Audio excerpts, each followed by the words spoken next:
gros débat sur le sexisme à la télévision et dans le cinéma, mais pour l'instant, c'est Natacha Hamel qui est avec nous. Merci beaucoup. Merci à vous. Et là, pendant la pub, je vois Natacha et je dis, oh là là, franchement, j'aime beaucoup, je suis content que vous soyez là. Et Natacha qui me dit, mais moi, j'aimerais bien que vous me preniez comme chroniqueuse.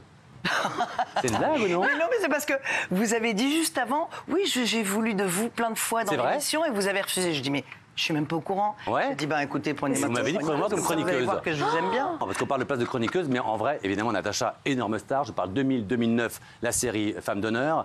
Femme de loi. Femme de loi. T'as bien bossé, hein. Femme de loi. Pardon, je vous jure que j'ai tout lu sur Natacha, je connais par cœur, j'ai confondu ce petit truc, c'est rien du tout. C'est l'émotion, vous en doutez bien. Voilà, avec Ingrid Chauvin. Vous êtes resté pendant les 9 années, Ingrid est partie au bout de la 6e année. Les petites questions qui mettaient peu dans le plat, après on n'en parle plus. Mais c'est vrai que ça n'a pas été l'entente, il y avait deux stars et ça n'a pas pris entre vous. Non, ça a été... Enfin, je dirais qu'au contraire, les premières années ont été absolument idylliques. Ouais. On s'entendait vraiment comme deux frangines, ouais. On s'amusait beaucoup. C'est une époque où on rigolait encore dans le travail. On rigole encore ici, vous verrez. Et là, j'en passe une. Ouais. Et donc, et puis après, non, elle a eu un énorme succès et je l'en félicite. Avec Dolmen. Et ça a un petit peu coloré nos relations, on va dire. Mais parce que, honnêtement, parce que elle ce qu'elle dit, je lui ai une interview, elle dit d'abord, c'est vrai qu'on se parle plus, et elle dit à l'époque, Natacha était jalouse de mon succès. C'était oui, ça. J'ai découvert ça, à ma grande surprise. Mais c'est elle qui a changé ou c'est vous qui aviez un petit peu de jalousie? Non. Non, j'ai vraiment découvert ces déclarations à ma grande surprise. Oui, c'est un peu triste. Et après coup, j'ai même eu une discussion avec notre ancien directeur. Tu vois de qui je parle? Oui. Et je lui ai dit, je pense que directeur de la fiction de TF1. Ouais. Ancien. Et j'ai dit, voilà. Ah, Takis Candidis pour les téléspectateurs qui nous regardent, mais ça leur dit rien et moi non plus. Et donc, et j'ai dit, je lui ai dit, écoute, je pense que j'avais vraiment la tête dans le guidon. Ouais. Et enfin, le nez dans le guidon, je ne sais plus qu'est-ce que c'est la tête. Le nez, comprends. Merci. Dans le guidon. Et je n'ai pas vu qu'il y avait un calcul de carrière derrière. D'accord. Et que ce n'était pas pratique, je pense, dans ce calcul-là, de briller à deux. Il faut être un tout petit peu manipulateur pour faire une belle carrière. Je dis ça sans aucun... Pour mes animateurs, pour tout le monde, il faut être un petit peu manipulateur. Vous y êtes allé comme ça avec toute l'innocence qui était... Parce que vous étiez deux jolies femmes du même âge, on va dire. Deux jolies femmes du même âge. Et elle était un peu plus manipulatrice. Peut-être elle faisait les bons déjeuners, les bons dîners. Là où vous étiez un peu... Ça, je sais pas. D'accord. Pas dans son sac à main. Alors je disais, parce qu'il y en a qui l'avaient même tout à l'heure. Qu'est-ce qui se passe? Qu'est-ce qui se passe? Non, je voulais juste savoir, est-ce que c'est la prod qui a favorisé Ingrid, justement, parce qu'elle était plus séductrice que vous êtes plus rentre-dedans, et il y avait plus de séduction sur Ingrid. Est-ce que vous, on vous a mis un peu au garage et on a voulu en faire de Ingrid de ce qu'elle est devenue, et vous, on vous a mis de côté? Non, je crois que ça n'allait pas. Ouais, je n'en avais pas. Voilà. Non, ça n'avait rien à voir avec ça. Vous avez jamais senti cette friction? Non. Je pense vraiment qu'à un moment donné, on est arrivé à un niveau qui était probablement surprenant déjà pour nous-mêmes, de célébrité. Bah oui, quel carton, 9 ans. Et que je pense que... il y a une donnée qui échappe peut-être à beaucoup de gens. Il y a l'entourage aussi. C'est l'entourage qui commence à vous mettre des idées dans la tête. Ouais. Et alors après, dit, mais dis donc, tu sais quand même, là maintenant, au niveau où tu es, faudrait que tu te détaches un peu, faudrait... C'est des trucs qui sont hyper... Mais vous savez que Natacha, en même temps, ce qui est intéressant, c'est qu'on lui reposait des questions à elle. Est-ce que si la série reprenait, vous y retourneriez? Et elle a dit oui. Ce qui prouve plutôt quand même un petit peu... Et on avait une complicité... Vous iriez, vous la referiez, la série, si elle redémarrait? Et avec elle? Mais c'était une super chouette série et on avait une complicité extraordinaire. Ah, ça veut dire oui. C'était génial. Mais même quand même quand ça a commencé à sentir un peu le roussi, et je me disais mais pourquoi elle est comme ça, mais machin. Maintenant, je vais balancer une info, c'est que la nouvelle directrice de la fiction ne m'aimait pas. Ah, voilà. Alors, je peux en témoigner. Ça, c'est dingue. Mais c'est pas possible. Et je suis sûr que depuis, elle est partie. J'étais bien bloquée là. Mais non, c'était qui? Ah oui. Ah, tu peux y aller, pardon, elle est partie. Nathalie Laurent, je m'en fous. J'en ai rien à fiche. On l'embrasse. Alors ça, je peux en témoigner. Et en tant que critique, c'est vrai qu'elle a fait un feuilleton, donc ça vous donne une popularité incroyable. Et que toi, tu as fait des unitaires comme Cuisine au beurre et tout, que ça n'apporte jamais la même notoriété. Et un bébé pour mes 40 ans, si. Bien sûr. Et comme elle ne t'aimait pas, effectivement, la patronne de la fiction. Non, on l'a dit tout à l'heure, je ne sais pas qui c'est. Nathalie Laurent, mais on s'en fout, les gens ne connaissent pas, moi non plus. C'est dingue. Quand on parle de sexisme à la télévision, on en parlera tout à l'heure après. Ouais, ça sera le débat d'après. On pense aux hommes et la rivalité entre femmes, elle est terrible. Bien sûr. Oui, mais je ne comprenais pas parce que je ne la connaissais pas du tout, cette femme. C'est vrai. Elle m'a pris dans le nez. Il n'y avait aucune raison tangible. Je me disais, mais La rivalité. Peut-être. Non, mais je me suis quand même remise en question. Je peux parler à quelqu'un qui me connaît depuis longtemps. Je me suis remise en question. Je me suis dit peut-être que j'avais un peu d'arrogance à l'époque. Peut-être que elle a imaginé. De franc-parler, peut-être aussi, ouais, peut-être. Voilà, mais franchement, ce sont des choses. Mais souvent, c'est très arbitraire. C'est pas comme ça que je me vois. Mais ce que ça veut dire surtout, c'est à quel point une carrière, et la vélo très belle, mais à quel point ça peut se jouer après à un détail. Quelqu'un qui ne vous aime pas. On dit toujours que c'est fragile la télé. Mais tu as un contrat, le directeur des programmes ne t'aime pas, tu sautes et c'est fini. Ça peut tenir à très peu de choses et même pas souvent au choix des téléspectateurs. C'est ça le problème. Oui, surtout qu'une seule personne peut bloquer. Exactement. Plein d'autres boîtes de potes qui disent. Mais moi, je veux qu'elle soit dedans. On peut se retrouver très. Oh là là là là.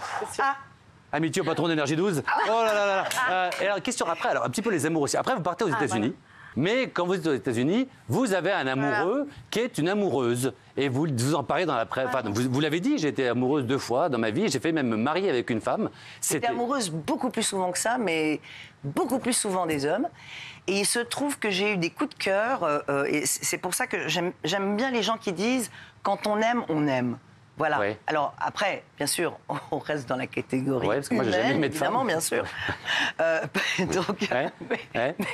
Donc, voilà. Je me suis dit, voilà, ça, c'est quelque chose que je comprends. On peut vraiment avoir un coup de cœur. Enfin, jusqu'à vous marier. Vous avez failli vous marier, vous avez dit. Et alors là, je replace le contexte. Ah. C'est-à-dire qu'au départ, coup de cœur amical. On se marre, explosion de rire à tout bout de champ, etc. J'ai eu ça avec Jean-Mi. Feeling de malade. Ouais.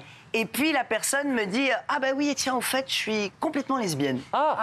Et je fais super, moi, génial, j'adore, tout va bien quoi.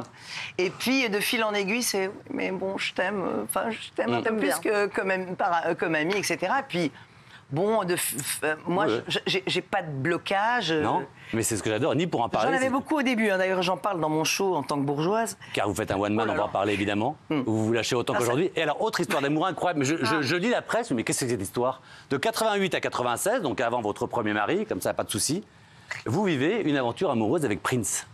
Oui, tout à fait. C'est quoi ça? Incroyable. 8 ans avec Prince. 8 jours, 8 heures dans un hôtel. Je veux bien. Et 4 ans avec Seven Plaza au même moment.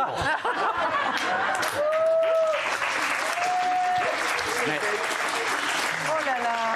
Et vous ne dites que du bien de lui. Vous ne dites que du bien de lui dans cette interview. Ah oui, mais je l'ai connu beaucoup plus jeune que là. Oui. Je l'ai connu vraiment, il était encore... Donc 4 ans avec Prince. Une petite perlouse, il était beau comme un dieu. Vous faisiez des allers-retours à Los Angeles? 4 ans, non, ça s'est étalé sur 2 ans. 2 ans, mais quand même. Soyons raisonnables. 2 ans. Non, ça, je n'ai jamais dit un chiffre plus que ça. Oui, il y a eu des allers-retours. J'ai passé du temps à Minneapolis, bien sûr. Waouh.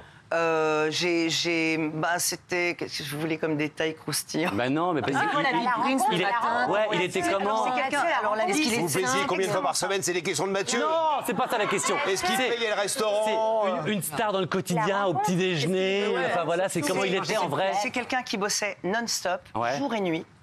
Et il ne se droguait pas, et il ne buvait pas. Mais ça s'est fait comment? Mais la rencontre, supermarché. Alors, c'était le premier concert de ma vie. J'adore. Je n'avais jamais vu de concert de ma vie. Ouais. J'avais des cheveux longs jusque-là. D'ailleurs, une des photos que je vous ai données à votre production. Elles sont très belles. J'avais des cheveux longs jusque-là, bruns, et j'étais fine comme une anguille. Mais vous étiez dans le public de concert? C'est-à-dire, j'arrive dans la salle, on faisait le pied de grue depuis des lustres. Quelqu'un. Et puis... Il y a le staff qui m'attire, qui me prend comme ça par le collet et qui me met dans le truc VIP. Ah oui. Et donc, à la 2e chanson, je reçois, il y avait son garde du corps, Gilbert, qui me donne un papier avec un bic, parce qu'en fait, il m'avait tendu le micro pour chanter. Moi, je connaissais aucune de ses chansons. Ah ouais. C'était comme ça. Et tout le monde chantait les paroles, etc., etc.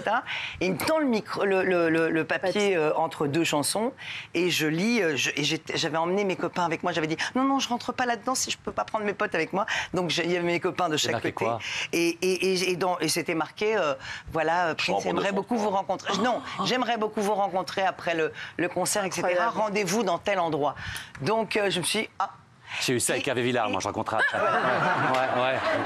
Et donc je l'ai rencontré dans une petite boîte de nuit à Bruxelles, et c'était assez cocasse. Et puis on a passé. Coquine, voilà, les grands hôtels, la grande ville. Non, pas du tout, parce que je l'ai quitté en pleine nuit. bien. Mais faut pas. Une Véronique Sanson. Mais oui, mais parce que dans ma tête. Voilà. Alors, ça fait partie de mon truc de bourgeois. C'est-à-dire, moi, j'avais des blocages. Je me disais, oui, mais enfin, je suis quelqu'un de. Quand même, mon éducation, machin. Je suis pas une groupie qui. Une Marie couche-toi là, etc. etc. Non, ça, c'était l'éducation de merde que j'avais eue. Et donc, je me suis dit, je m'en vais. Et puis, point barre. Et vous l'avez jamais revu? Et donc, il m'avait proposé d'aller visiter, machin, de partir avec lui en... Non, le scoop, c'est quand même Natacha Hamel a planté Prise quand même. Je l'ai largué. Et 6 mois plus tard, parce que quand il était passé chez moi, en fait, il voulait voir où je vivais, dans une petite piole de pourri. Qui sentait le kéké de souris. Et il avait vu comment ça s'appelle les trucs les cartons représentatifs là pour les mannequins les composites composites et j'avais un composite de mannequin et il l'a pris donc il a appelé 6 mois plus tard mon agence de mannequins et puis qui m'a contacté qui fait et je me suis dit, oh, mon Dieu, il va passer mon numéro de téléphone à d'autres gens et tout ça. Il pense qu'il... Bon, bref. Et puis finalement, j'ai reçu un billet d'avion première classe et je suis partie à Minneapolis. J'adore. Voilà. Et juste une dernière question et puis on passe à notre débat. C'était un bon coup. Voilà, il était bon avant parce que c'est... Voilà, ça c'est fait. Non, mais ça c'est fait. Alors... Avant qu'on passe au gros dossier. Non mais c'est basique. Ah bah oui, c'est basique, mais... Vous savez qu'il y a une statistique là-dessus. Les personnes de taille pas trop grande font mieux l'amour que les très grands. En plus, c'est 85, pardon. Hein. Ceux qui dansent bien aussi. Ceux qui dansent bien et ceux qui sont petits. Donc les nains qui dansent bien, ça passe partout, ça doit être quelque chose. Alors, et vous êtes un one-man show que vous avez écrite. Et il y a un one-man en ce moment où vous racontez tout ça et avec le même humour qu'aujourd'hui. Que je commence à répéter. Et vous le jouerez où et quand? J'espère partout. Déjà, la semaine prochaine, vous viendrez en parler puisque vous serez chroniqueuse. Si vous venez pas et que les spectateurs le voient, ils vont être de mauvaise humeur. Très déçus. Très déçus. Mais là, vous restez avec nous.